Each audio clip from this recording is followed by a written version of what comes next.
सन्थकवि भीम भोईकर जन्म जगह के तीर्थक्षेत्र मानता दाबी एंता दाबी करछन पद्मश्री हलधर नाग।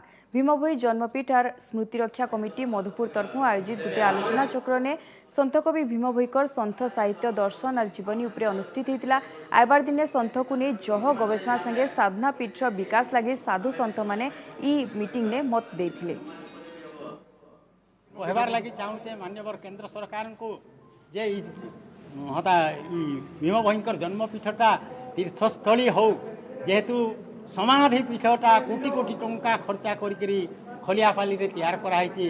मते भीम भोई सम्मान तो 5 ठाने देछन, खलियापाली तांकर समाधि पीठ रे भी सम्मान देछन बोले इन मधुपुर ठाने तैयार हो तीर्थस्थली के भीम भोईकर जन्मपीठ।